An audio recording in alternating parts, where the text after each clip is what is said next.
Well, Liberal leader Peter Dutton is expected to rally his team to formally oppose the Albanese government's voice referendum model at a special party room meeting today.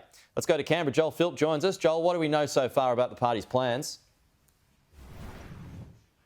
Well, Peter Dutton has arrived here in Parliament now, along with other Liberal MPs. And of course, what is expected to happen is that they're going to formalise their stance on the voice. It's expected they'll join the Nationals in formally opposing the model that Labor has proposed at this stage, with many Liberal MPs said to support Indigenous recognition in the Constitution, but want the language about the voice that has been proposed in the upcoming referendum pared back to make Parliament have more of a role in legislating how it will work. Now, these propositions were outlined by the Shadow Minister for Indigenous Australians, Julian Leeser, during his National Press Club address on Monday. Here's Deputy Leader Susan Lee talking about it this morning.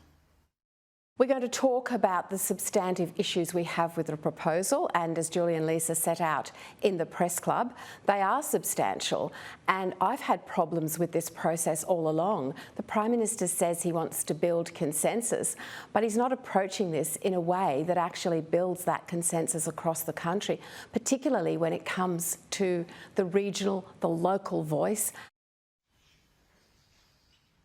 Assistant Treasurer Stephen Jones says making these major changes or suggestions at this late stage is disingenuous. The Liberals and Peter Dutton were invited to engage with that process. They chose mostly not to. It's a bit rich for them to come along 10 minutes after and say, oh, we've had some new ideas, when they were invited to be a part of the process all along. It's rich, it's ingenuous, and it's against the will of the majority of Australian people.